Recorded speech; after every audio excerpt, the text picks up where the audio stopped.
Hello family, Adesuwa here and welcome again to my YouTube channel. So today I decided to take you through the process of how I make my BUKA stew.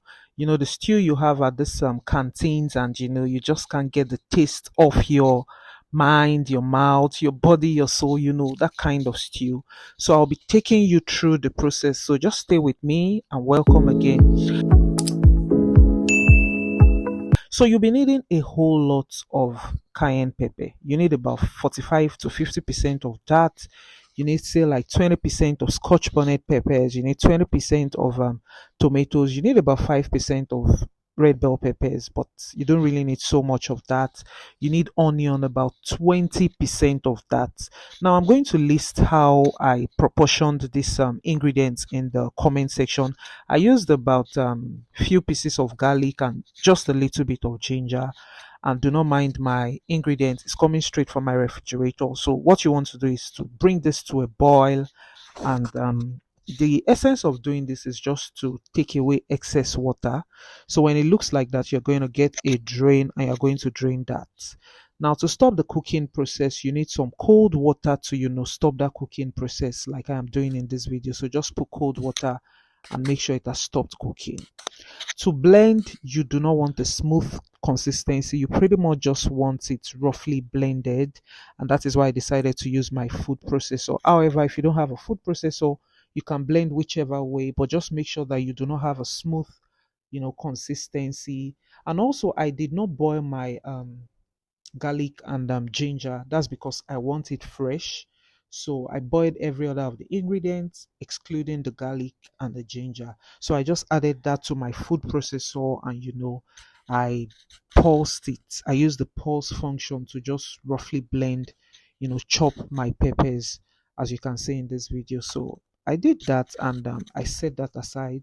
So it's time for the business of the day. So what you want to do at this point is to heat your pan and introduce some vegetable oil.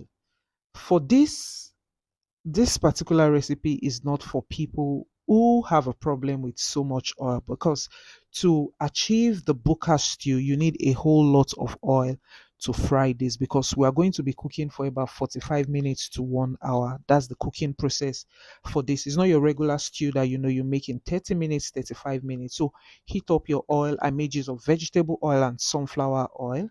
I sauteed some onion and of course tomato paste. You want to be minimal with the tomato paste. The essence of this is just to for flavor. You'll be needing so little of that chili flakes, and if you do not have the processed one or the sealed one, you can just get it from the local store. Please take note of all of these ingredients I am listing. Each and every one of it is very important to achieving your buka stew. Now you're going to fry this for a while until it looks like what you just saw in the previous slide. Then introduce your roughly blended chopped pepper mixture. As I said before, I'm going to list out the proportion in the description box down below. Now mix this and cook this on low heat for at least 15 minutes. Emphasis on low heat, because anything other than low heat is going to make this burn. Now introduce your seasoning. I made use of some chicken seasoning, made use of beef seasoning, and also fish seasoning. The essence of this is you just want variety. You want a very flavorful and tasty buka stew. So variety is the spice of life. Use as many seasoning as you can. Different type. I do not mean in quantity. I mean like different seasoning: fish, beef, chicken. So now this is me. I just added my cow tail. Another secret for buka stew is the fact that there are a whole lot of proteins in it. You have different mix of protein, and this is what gives it that burst of flavor. I also added some meat stock. This is optional if you don't have meat stock. Just make sure that you're adjusting your seasoning according to your taste, like you taste and you adjust for seasoning. So, like I said before, you basically want to use as many kinds of protein as possible, because the buka stew you have outside and you like is not just made with a certain protein. They use as many proteins as possible. Now, this is cow leg, well cooked, very tender, and this is some cow tripe. I particularly like this one, so I also added this. This is going to like unlock some kind of flavor that, you know, is so nice and palatable. At this point, your kitchen, the aroma of this would be all over the place. And like I said before, you need a whole lot of vegetable oil for your buka stew. However, when you're done frying, you can decide to, take out some oil and maybe just use it when you need it for something else. But for me, I like to have a whole lot of oil in my buka stew. So I'm also adding in some cow meat, variety. So I'm adding this fish. It is well grilled. I had to grill it properly in my oven and it is dry. And this was the last thing I added because after I did this, it's about time. So you can decide to add in some, boiled eggs. Just use as many protein as possible. That's the secret to your buka stew. Also, your vegetable oil has to be a whole lot. These are the secret, these are the tricks, that making buka stew entails.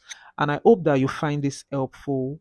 And when you try it with this method, with the recipe I've just introduced to you, trust me, you wouldn't be making your buka stew and you will never ever get it wrong again. So just look at that color. This is because, of course, we made use of so many cayenne pepper. Like I said before, in the description box down below, you are going to find all the measurements and the proportion of the pepper mix in the description box. So do not forget to subscribe to my channel if you haven't already. My name is Adesuwa and I am so happy to do this, and I hope that you drop me a comment, you subscribe to my channel, turn on notifications so that when I drop videos, you'll be the first to see it. Of course, what is ofada, what is local rice without some fried plantain? I had to incorporate that into this dish and it was so good. Don't forget to drop me a comment, to hit the like button, and also subscribe to my channel and turn on the notification. And until my next video, guys, bye for now.